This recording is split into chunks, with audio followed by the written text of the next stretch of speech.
This is a big iPad. It looks like most other iPads have looked since 2012, but it's got a huge 12.9-inch screen. So is this big of a screen on a tablet worth it, or is it just ridiculous? Should you buy the 12.9-inch iPad Pro?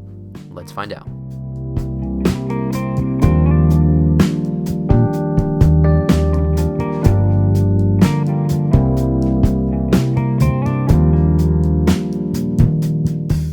So the design of this iPad Pro is the same basic design that's been used since the iPad mini, introduced in 2012. This isn't a bad thing, as it is a very high quality aluminum and glass device, but the design is getting a bit long in the tooth, and it would be really nice to see a redesign. It is fairly thin, and for its size it is light. However, the extra weight compared to the 9.7-inch iPad or the 7.9-inch iPad mini can get uncomfortable pretty fast when holding it, especially in one hand. The most important part of any tablet, though, is its screen, and this one is huge. It's 12.9 inches diagonally, which is around the size of some laptops. Compared to my 2016 13-inch MacBook Pro, as you can see here, it's actually a bit larger.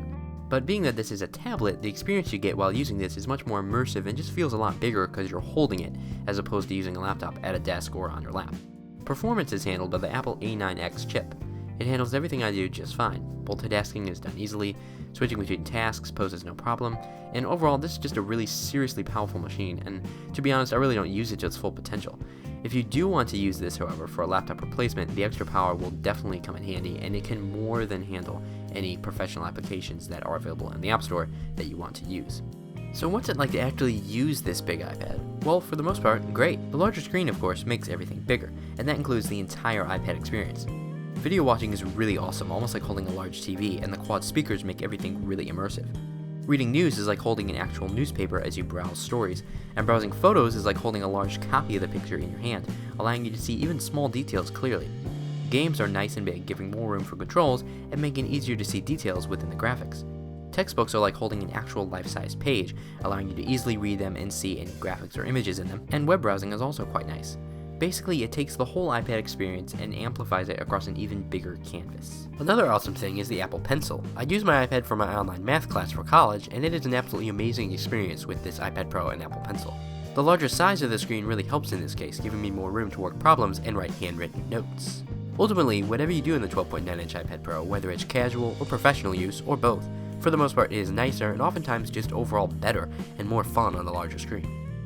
All of this is really nice, but the larger screen is not without its downsides. As I mentioned earlier, it is quite hard to hold the iPad with one hand for more than like 20 seconds. When holding it, you're going to have to use two hands if you really want to be comfortable. I often try to rest it against something like my lap when I'm sitting down, or you can use it lying flat down on a table. That works really well too.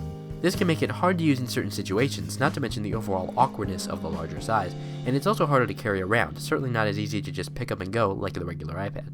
Of course, all this is a very natural result of the larger screen, so if you really want that larger experience, then this larger size isn't really an issue, as it is a necessary result of the bigger screen. So should you buy this? Overall, this is still an iPad. It has many capabilities, but ultimately the same capabilities as a smaller iPad Pro, and to be honest, many of the same capabilities as any other iPad before it, even the iPad mini. But its enhanced speed and larger screen make it a better choice for someone who wants to replace their laptop with a fully mobile device. If that's you, then the larger iPad definitely makes sense.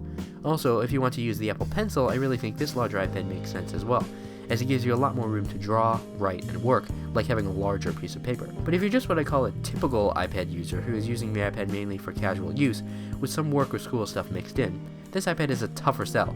The larger screen does make for a nice experience, especially with watching video, but just how nice it is and whether it's worth that extra $200 over the 9.7-inch iPad Pro is more open for interpretation. While I do really enjoy the larger screen and the enhanced experience that the larger screen provides, there are times when the extra weight really seems to get in the way, and sometimes the screen size actually feels unnecessary when I'm using it.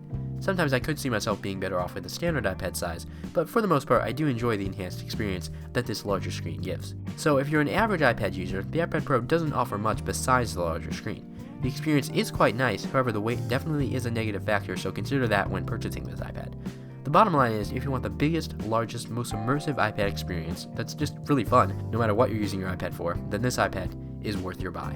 Well guys, that's it for this video. Thanks so much for watching. If you haven't already, please be sure to subscribe so you don't miss out on any future geeky content.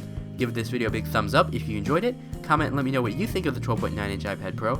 Have a great day, God bless, and bye for now.